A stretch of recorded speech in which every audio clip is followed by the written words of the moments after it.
There was blood on the carpet and her voice in my head saying, "If you ever love me, vanish. Right now." That's how this started. Not with love, not with betrayal, with panic, with sirens in the distance, with the taste of metal in my mouth and my wife looking at me like I was already dead. I don't know why she said it. I didn't ask. I just left. Wallet, keys, even my shoes, gone.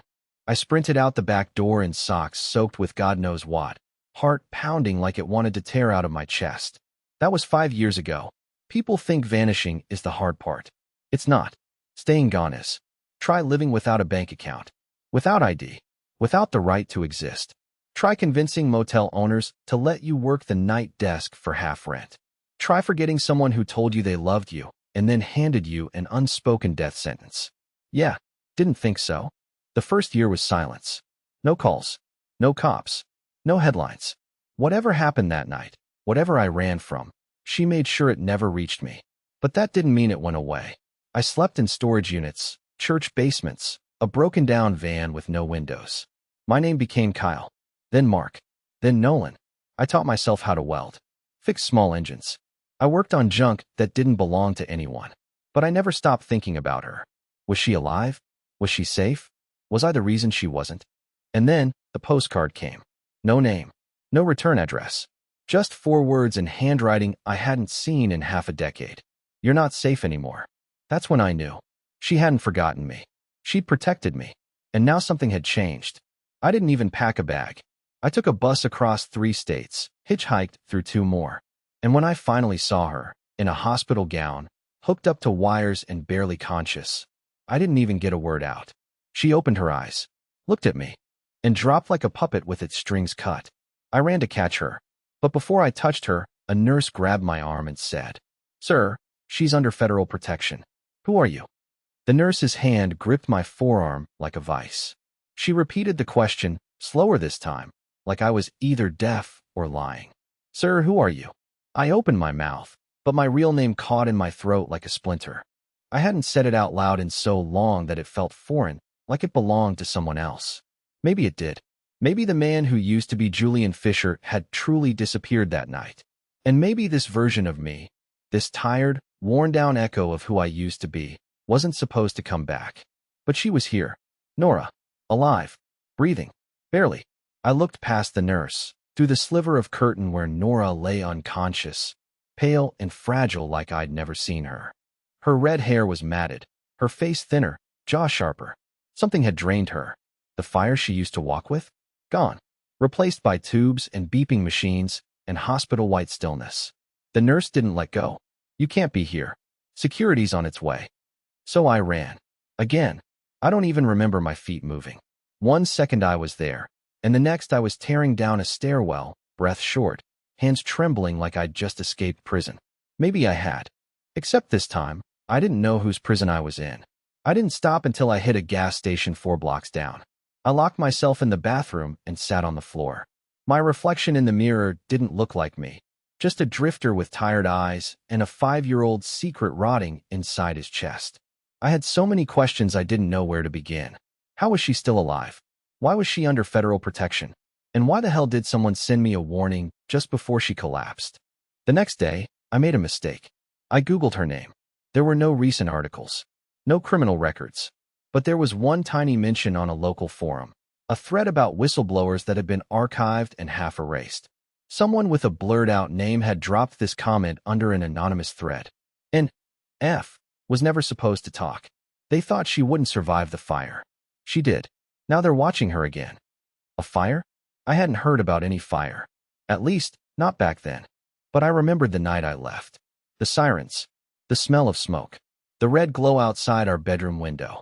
That couldn't have been coincidence. And that's when I realized she never told me to disappear because she stopped loving me. She told me to run because someone else wanted me gone. I wasn't escaping her. She was saving me from them. But 5 years is a long time. Long enough for secrets to grow roots. Long enough for old ghosts to forget your scent. And long enough to make someone like me think maybe, just maybe, the danger had passed. But it hadn't. Because that night, I returned to the motel I was staying at, and someone had broken in. Nothing was stolen. Nothing was moved. But sitting in the center of the bed was a single item, one of Nora's old scarves. The same one she used to wear the winter we met. Wrapped inside it was a note. All it said was, "You're not listening. Leave again. For good this time." There were no fingerprints, no camera footage, no explanation, just a warning and a memory left behind like a noose on my pillow. But this time, I wasn't going to run. This time, I needed the truth, no matter what it cost. And the truth? It was going to start with the night of the fire. I spent the night sitting on the edge of that motel bed, staring at the scarf like it was a venomous snake. The pattern was unmistakable, navy with a faint silver thread running through it, frayed at one end where Kip, our old dog, had chewed it. I hadn't seen it since the week before I disappeared. There was no chance it got here by accident. Someone had been inside my room, standing exactly where I was sitting now, leaving me a relic of a life I wasn't supposed to have anymore. That night, I barely slept. When I did, I dreamed of fire.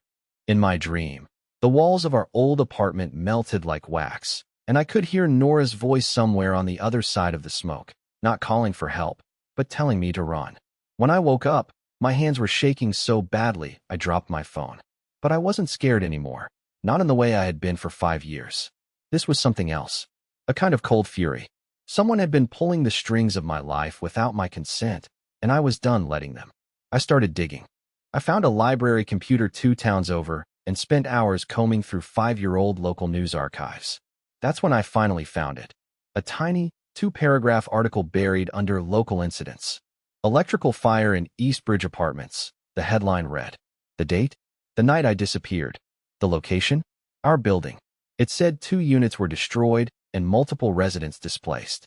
But here's the kicker. There was no mention of injuries, no mention of fatalities, and no mention of Nora's name anywhere. Just like it had been erased. I printed the article and stared at it until the ink smudged. All at once, something clicked in my head. A memory I'd buried so deep it only surfaced now. That night, just before she told me to disappear, Nora had been on the phone. She thought I was asleep. She whispered something I couldn't make out, but I remember 3 words clearly. They found him. Back then, it hadn't meant anything. Now it felt like a key in a lock. Who did they find?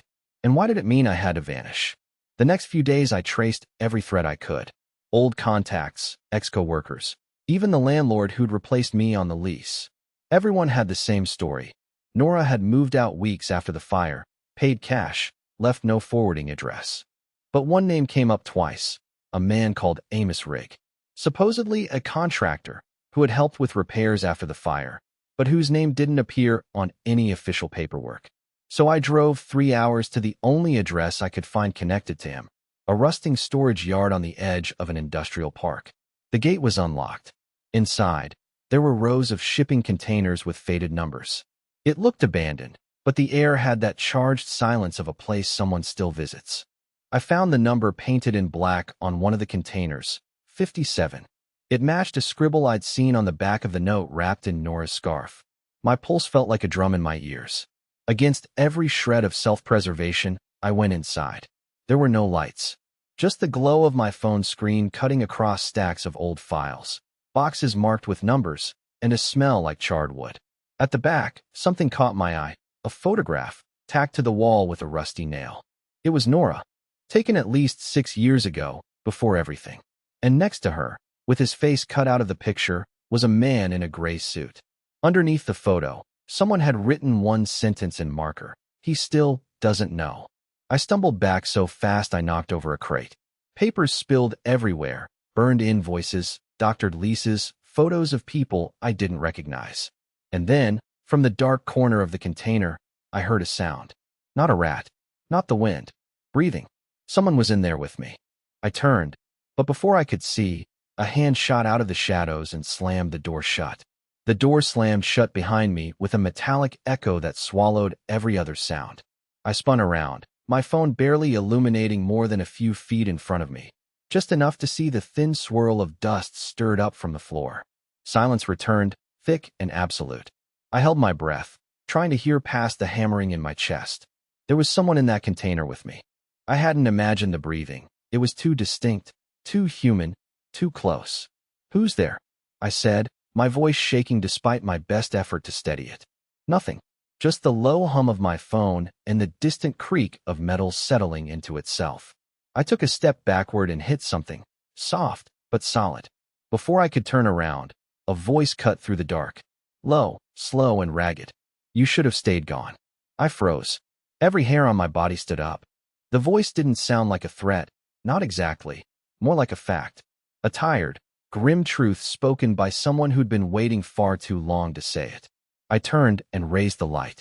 It caught the edge of a man's face. Deep lines, a scar running from his jaw to his ear, gray hair that looked like it had been cut with a pocket knife. He stood in the corner like he'd grown out of the shadows, wearing a jacket too big for him and a look that didn't belong on any ordinary contractor. Are you Amos? I asked. He didn't answer. Instead, he nodded toward the photo still tacked to the wall. You remember the man next to your wife in that picture? I looked again. The one with the face cut out. I hadn't recognized him. Just the suit, the posture, something off about the way Nora was standing next to him. Too straight, too formal. That was her handler, Amos said. Before she went rogue. I stared at him, trying to piece it together. Handler? You mean like FBI? Witness protection? He let out a dry laugh, then shook his head. No, not FBI. You're thinking too small. Let me ask you something. Did she ever talk in her sleep? The question caught me off guard. I nodded, slowly. Sometimes, yeah. Why? Did she ever say something about a program? About resetting the grid, or the name dovetail? That word, dovetail. Something about it made my stomach turn. I couldn't remember hearing it before, not clearly, but it felt familiar, like a splinter that had been in my skin for years without me noticing. Your wife, Amos said, stepping forward, used to work for a private intelligence contractor that doesn't technically exist. Their job wasn't to protect the country. It was to control certain digital levers. Systems, infrastructure, people. Dovetail was one of their black programs. She was involved deep enough to know things people would kill to forget. And 5 years ago, she tried to disappear. Just like you. None of it made sense. And yet, everything suddenly fit. The strange phone calls, the fire, the fear in her voice the night she told me to run. She wasn't scared of me. She was scared for me.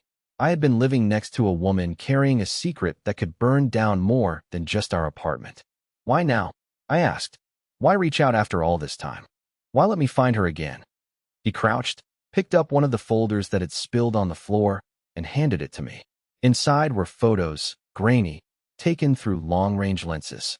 One was of me in the motel parking lot, taken 2 days ago. Another was of me walking into the hospital. The third was of me sleeping. In the motel bed, taken from inside the room. They're tracking you now, he said quietly. That scarf wasn't a warning. It was a tag. A way to mark you. You brought heat back with you, and now it's going to find her again. You shouldn't have come back. My hands went cold. My first instinct was to run, again. But I couldn't. I had done that once, and it almost killed her. I wasn't going to be the coward a second time. Amos leaned in, close enough that I could smell smoke on his clothes. You want to help her? Then you need to know the truth about what she did, what she ran from, and what she gave up to keep you safe. Then he handed me a key. It was old, brass, with a tag labeled Ren 11. Go to the cabin in Harrow's Ridge, he said. It's off the map, no cell towers. You'll find what she left behind. But when you do, he paused, his eyes dark. Don't trust what you think you know about your wife. She was never who you thought she was. Before I could ask another question, he opened the door, stepped out into the fog, and vanished, just like I had, 5 years ago. I was left standing in a metal box full of burned secrets, holding a key to a place I'd never heard of, and the crushing realization that the woman I loved may have never actually existed at all. But I was going to find out, even if it meant I didn't come back. The road to Harrow's Ridge didn't appear on any GPS. I had to rely on Amos' crude sketch and an old logging map I picked up from a bait shop an hour outside town. The further I drove, the more the world unraveled around me. Paved roads turned to gravel, gravel turned to dirt, and the trees started closing in like they were swallowing the path behind me. I hadn't seen another car for nearly an hour, and part of me wondered if that was by design. Eventually, I found it, or what was left of it. The cabin looked like it had been abandoned for decades. Its roof sagged in the middle, like a dying animal, and one of the window panes was boarded over from the inside. But the key worked. The brass turned in the old iron lock with a rusty click, and when I stepped inside, It felt like I had just walked into a sealed tomb. Dust coated everything. The shelves, the counter, even the floor, which was scattered with pine needles as if the forest itself had started creeping in. But what struck me immediately was how deliberate everything was. Nothing about this place screamed random. It was organized chaos, faded maps pinned to the walls, coded notebooks stacked by the fireplace, wires running under the floorboards toward a steel case bolted beneath the bed. Whoever had lived here hadn't just been hiding. They had been watching. I moved to the steel case and used the same key Amos gave me. Inside were 3 items: a flash drive sealed in a waterproof bag, a leather-bound journal filled with Nora's handwriting, and a photograph, one I had never seen before. It showed Nora standing outside the cabin, smiling faintly at someone just off frame. Her smile wasn't the same one she gave me in our old life. This one was colder, sharper, like she was pretending to be someone else. There was a date written on the back. October 9th. 5 years ago to the day, the exact night I vanished. My hands trembled as I flipped open the journal and started to read. At first, it was all code. Literally, numbers, acronyms, strange sequences that looked like coordinates. I skimmed pages and pages of what I couldn't understand until suddenly the tone shifted. Her handwriting changed slightly, more hurried, like she'd begun writing in a rush. The next entry was different. It was written to me. "Jules, if you're reading this, it means you didn't stay away. I begged you to. I planned for every possibility, except you coming back. I want to tell you everything, but I don't know how much time you have. So I'll start with this. You were never supposed to be part of this. You were the one good thing I had left. That night, when I made you disappear, it wasn't because I stopped loving you. It was because I knew they were going to erase me. I just didn't want you erased with me." My heart sank as I kept reading. Nora had uncovered something during her time with the private intelligence group. Not an isolated crime or a secret project, but an entire network of surveillance planted in civilian infrastructure. Everything from municipal power grids to public transport systems had been silently embedded with kill switches, backdoors, control mechanisms. And Dovetail, the project Amos mentioned, wasn't just software, it was an activation system. Whoever held the final access key could shut down entire city systems in seconds. Not metaphorically, literally. Communications, transportation, electricity, water, all offline. Total controlled blackout. According to her journal, she had discovered a rogue element, someone inside the program trying to sell access to foreign buyers. When she raised concerns, they turned on her, staged the fire as a cover-up, framed her handler, and forced her into hiding. That was the night she made me vanish. What hit me hardest was her final paragraph. I read it again and again. "You probably hate me. I would too. But if I'm gone now, really gone, you have to make a choice. Bury this and live. Or finish what I started and run straight into hell. If you choose the second, you'll find the activation chain hidden inside the violin case in the attic. Destroy it. Or use it. But don't let it fall into their hands. They're still watching. They never stopped." I closed the journal slowly, trying to process the weight of what she had left behind. My wife, the woman I thought I knew, hadn't just been running for her life. She had been trying to stop the unthinkable. And now that I'd come back, I was in it too. I found the violin case exactly where she said it would be, covered in a tarp and buried under loose boards. Inside, cushioned in velvet, was a small black device the size of a walkie-talkie, unmarked except for a biometric scanner. There was also a second flash drive, labeled simply, "Dead Switch." And then I heard it. A faint whine outside. Not an animal. Not the wind. A drone. I killed the lights and dove to the floor, crawling toward the nearest window. Through the cracks, I saw them. 2 figures in tactical gear, moving silently between the trees, infrared scopes mounted to their helmets. They had found me. And now, they were coming for what Nora died trying to protect. The moment I saw the flash of infrared lenses sweeping across the treeline, everything inside me snapped into survival mode. I crawled backward from the window, keeping low, heart beating so fast I thought it might give me away before I even moved. The drone had gone quiet, but I knew it hadn't left. That's the trick. Silence doesn't mean safety. It means the trap is already closing. I shoved the flash drives into my coat pocket and carefully lifted the violin case with the activation device still inside. I didn't even know if it was armed, if it could be tracked, if it had already betrayed my position, but I couldn't leave it. That wasn't an option anymore. If what Nora wrote was true, this thing could bring down cities. I wasn't about to let it fall into hands that operated under cover of shadows. The back door of the cabin was jammed, so I took a risk. I smashed through the boarded window and landed shoulder first in the wet dirt outside. Pain shot through my arm, but I didn't stop. I crawled behind a pile of rotted firewood and waited, barely breathing. Less than a minute later, I saw them. 2 men, moving like wolves. Not police. Not government. No identifying patches. These were off-books types, the kind whose records were purged before they were even born. They swept through the front of the cabin fast and efficient. One of them used a small handheld scanner, waving it across the room like he was searching for radiation. The other covered him with a matte black assault rifle, his finger always resting just above the trigger. These weren't the kind of people who issued warnings. If they saw me, it was over. I circled the perimeter of the property, moving slow and deliberate. I knew the woods well enough to avoid the noisy patches. Nora and I used to hike out here years ago, back before it was a place to hide things. But now every snapped twig made me flinch. Every squirrel darting through the brush sounded like a boot against leaves.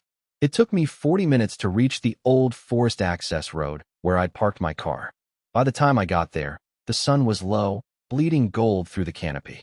I threw the case in the trunk and peeled out, driving blind through a road I couldn't see, trying not to panic. But panic is a funny thing. You think you're calm until you hear the helicopter. I don't know how long it had been following me. Could have been 10 minutes, could have been the whole way. It wasn't flying low, just a speck in the distance, tailing like a shark. I took a sharp turn off the road into a service path and killed the engine. I waited. Nothing. Then I heard it again, the faint churn of rotor blades circling high above, then fading. Maybe they lost me. Maybe they hadn't tagged the car. But I couldn't bet on maybe anymore. That night, I slept in the back seat of an abandoned barn 15 miles out, one hand clutching the violin case like a lifeline, the other holding Nora's journal. I reread her words by flashlight, slower this time, trying to absorb every piece of subtext. I kept circling the same line over and over again. The key isn't the device. The key is who holds the second voice. What did that mean? A second user? A biometric match? A code phrase? I didn't know. I had no technical training, no background in espionage or systems. I built furniture. I installed cabinets. And now I was holding the kind of power people would kill for, being hunted by men who didn't care who I used to be. But I had one advantage they didn't. Nora. Even if she was unconscious, even if she was under federal watch, even if she hadn't spoken to me in 5 years, she was still my wife. And she was the only person alive who could unlock this nightmare, because she was the only person who started it. The next morning, I did something reckless. I returned to the city. I knew it was a terrible idea. There would be eyes on every camera, every ATM, every alley. But I had to see her. I had to get to her before they did. Whatever was locked inside the device, whatever the dead switch drive controlled, it was tied to her. I could feel it, and something told me time was running out. I parked 5 blocks from the hospital and walked. Hoodie up, eyes down, trying not to get noticed. I entered through the emergency exit on the east wing and slipped into the stairwell. According to a contact I bribed at the front desk 2 days ago, she was in room 917, still under guard. But I had something new now, a name. A fake one, but it would get me access. I reached the 9th floor, stepped out, and stopped cold. The hallway was empty. Her room was open, and Nora was gone. No nurse, no police, no chart, no evidence she had ever been there. Just a single sticky note taped to the wall where her nameplate used to be. On it, a phrase written in Nora's handwriting. I'd know it anywhere. Ren 11 was never the end. It was the entrance. That was the moment I realized something I hadn't considered. Nora wasn't just running from something. She wasn't being held. She had escaped, and she was sending me somewhere even darker than I'd been before. I stood frozen in that hospital hallway for a long time, just staring at that sticky note. The handwriting was definitely Nora's, that same slanted rhythm, the tight lowercase e she always made, the little hook on her capital W. She was here. She'd left this note herself, which meant she had escaped, yes, but also that she knew I'd come back. She expected me to follow the trail, even now. Ren 11 wasn't the end. It was the entrance. The entrance to what? I pulled the note free and tucked it into my pocket, then slipped back down the stairwell, mind spinning with questions. Nora had always been good with words, with metaphors and double meanings. But this felt literal, like a code, or worse, a test, a way to see how far I'd go, and whether I deserved the answers waiting on the other side. I didn't sleep that night. I holed up in a cheap roadside motel under a false name and laid out everything I had. The journal, the photo, the drives, the device, and now this cryptic note. The wall above the bed slowly filled with pinned scraps of my unraveling life. I connected strings between phrases in her writing, names from Amos files, cities, dates, places I barely remembered. It was like trying to solve a puzzle with half the pieces soaked in gasoline. Around 3 a.m., it finally hit me. Ren 11 wasn't just the label on the key Amos gave me. It was also a project name mentioned in Nora's journal. I hadn't noticed it before, maybe because I was too focused on the tech, the running, the fear. But she'd written something cryptic on the second-to-last page. Ren 11 failed because it was built on silence. But 12 will be built on blood. The numbers weren't sequential. They were locations. I remembered something else. Back when Nora and I still lived together, she once asked me in passing if I'd ever heard of an underground data vault near the river. I thought she was talking about a Cold War bunker, some conspiracy podcast junk. But now I wasn't so sure. I spent the next 2 hours scouring digital maps of the city's industrial zone. I didn't need to find the words Ren 12. I just needed to find something that didn't belong. Eventually, I found it. A property deed registered under a shell corporation, tucked between a recycling plant and an inactive steel mill. No signage. No public records of activity. But satellite images showed deliveries, not often, but recent. Large trucks, equipment cases, and most notably, a heavy steel elevator platform hidden beneath what looked like a water treatment facade. If Ren 11 was the entrance, Ren 12 was whatever they built underneath it. I packed everything I had and made the drive just after sunrise. I left my car in a drainage ditch a half-mile out and hiked the rest of the way on foot. The facility looked abandoned, rusted pipes, moss on the gates, padlocks that hadn't been touched in years. But I could feel the lie in the air, the humming tension of something active hiding beneath the stillness. The elevator was real, buried under a fake concrete slab that retracted after I removed a pressure pin. Nora had left it for me in the journal, buried in a sketch that I'd mistaken for a poem. I stepped onto the platform and pulled the lever. The whole thing groaned, then slowly descended into a chasm lit only by a cold blue light. What greeted me below wasn't a lab. It wasn't a bunker. It was something else entirely. It looked like a chapel. No pews. No altar. Just clean white walls, a vaulted ceiling, and in the center, a glass-walled room filled with dozens of servers humming with life. A man sat in front of them, back turned, typing slowly with gloved hands. When the elevator clanked to a stop, he didn't flinch. He simply said, "I was wondering when you'd show up." My breath caught.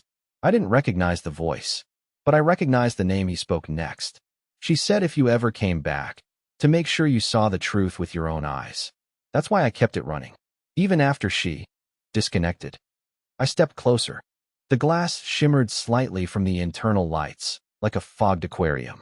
The man finally turned around, and my entire body locked up. It was the same man from the cutout photo, the one beside Nora, her handler, the one Amos said was dead. Except he wasn't. He was right here, alive, smiling faintly with eyes that held nothing warm. "She never told you what Ren really was, did she?" he said. "She never told you why they had to erase her." I didn't answer. I couldn't. He gestured to the servers. "Your wife didn't just expose Dovetail. She hijacked it.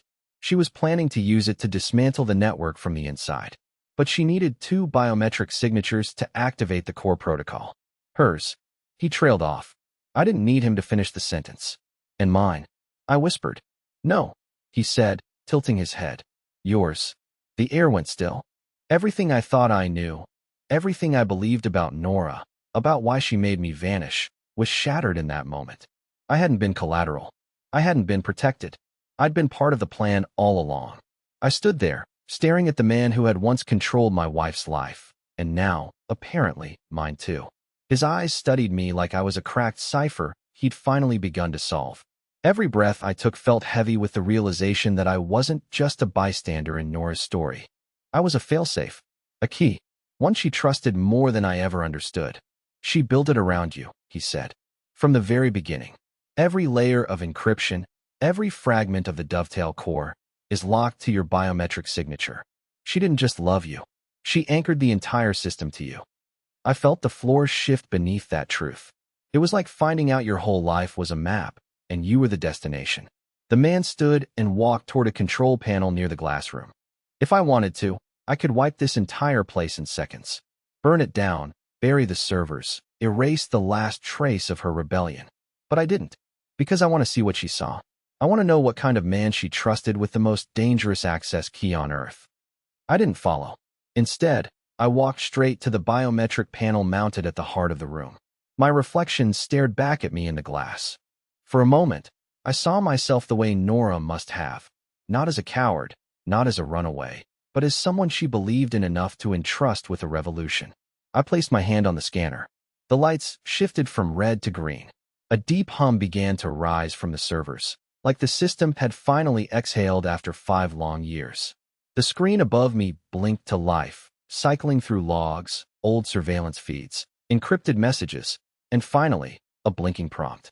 Execute Liberation Protocol? I hesitated. The man behind me didn't speak. He just waited. And then I saw it. A final message embedded in the code. A video file. I opened it. Nora appeared on screen, sitting in the same cabin I'd just escaped. Her hair pulled back, eyes tired but burning with purpose. If you're watching this, you did it. You followed the trail, even when it hurt. Even when it was impossible. I knew you would. I'm sorry for everything I couldn't explain. I'm sorry I had to make you disappear. But I needed you to survive. Not just for me. For this. She looked off camera, as if watching something unseen. This system, Dovetail, it was meant to enslave cities, lock them in loops of fear and obedience. But we rewrote it. You and I. It doesn't destroy anymore. It frees. And now it's yours. She leaned closer, softer now. I love you, Jules. Not for what you did, but for who you never stopped being. Finish what we started. And then go live. The video ended. I stood still for a long moment. And then I pressed yes. The room erupted in light. The servers flared, cycling through command lines at speeds I couldn't follow. Behind me, the man nodded slowly, not in defeat, but in strange, resigned approval. He knew what this meant. The network was being dismantled node by node. The surveillance nets were crumbling. The back doors were sealing. Entire chains of digital control snapped. It was over. I didn't stay to watch it collapse. I left the facility, climbed back into the daylight, and didn't look back. Some things you don't need to see fall to know they're gone. 2 months later, I was on the coast. I bought a small place near the water. I build furniture again, not for profit, just for the joy of shaping things with my hands. The wind here doesn't carry sirens. The sky here doesn't feel like it's watching me. And Nora? She's alive. I got a letter a week ago. No return address. No signature. Just a pressed flower, the kind she used to tuck into her books, and a single line written in her handwriting. You're safe. And so am I, live well. I don't know where she is. I don't need to. Because for the first time in 5 years, I'm not running. And wherever she is, I know she isn't either.